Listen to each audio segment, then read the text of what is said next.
Hello beautiful brothers and sisters. బతుకున్న ఫిష్ని touch చేయడం అంటే నాలా ఎంతమందికి భయమో కామెంట్ చేయండి గైస్.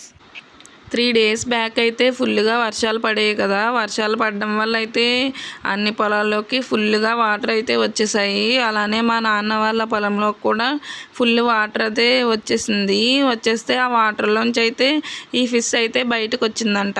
బయటకు వస్తే మా నాన్న అయితే మేము తింటాం కదా అని చెప్పి మా ఇంటికి తీసుకొచ్చిన తర్వాత నాకు ఫిష్ అంటే చిన్నప్పటి నుంచి భయమే. ఫిష్ అయితే నేను తినను, మా హస్బెండ్ అయితే తింటారు. నాకు ఫిష్ని టచ్ చేయడం భయం కాబట్టి మా నాన్నే వాటర్లో వేసేసి ఇంటికి వెళ్ళిపోయారు. నేనైతే తర్వాత దానిపైన మూత అయితే పెట్టేశాను. ఫిష్ తినకపోవడం వల్లే నాకు ఫిష్ అయితే టచ్ చేయడం భయం అనుకుంటా మేబీ.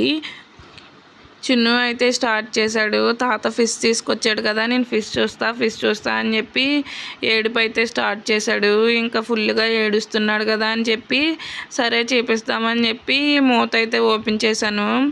అదైతే ఓపెన్ చేసిన వెంటనే ఎగురుకుంటా వెళ్ళిపోయి సింక్లో పడిపోయింది. సింక్లో పడిపోతే ఎన్నిసార్లు ట్రై చేశానో దాన్ని వాటర్లో వేయడానికి, కాకపోతే అదైతే ఫుల్ జారిపోయేది. ఎన్నిసార్లు స్పూన్తో ఇచ్చుకొని వాటర్లో వేద్దామని ట్రై చేసినా అది పడేది కాదు, వాటర్లోని జారిపోయి కింద పడిపోయేది.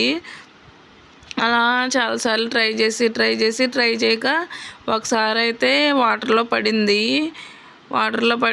అమ్మయ్య వాటర్లో పడింది కదా అని చెప్పి అనుకునేసరికి ఏమైందంటే మళ్ళీ పక్కన ప్లేస్ ఉంటుంది కదా సింక్ పక్కన, ఆ సింక్ పక్కకి అయితే వెళ్ళిపోయి పడిపోయింది వాటర్లోంచి.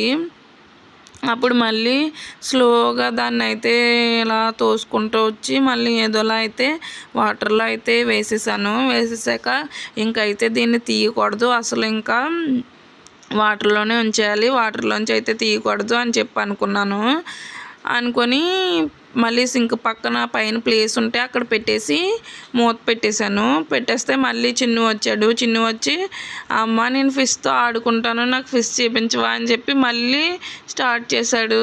సర్లే ఈసారి ఏదో ఒకటి అవుద్ది, పడుతుంది, వీడు ఏడుస్తున్నాడు కదా అని చెప్పి మళ్ళీ ఓపెన్ చేస్తే అప్పుడు ఇంకా సెకండ్ టైం అయితే అది కింద అయితే పడలేదు.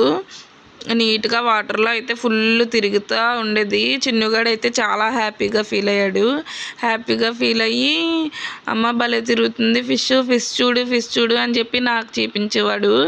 అలా చూసి ఫిష్ని అలా నిద్రపోయాడు.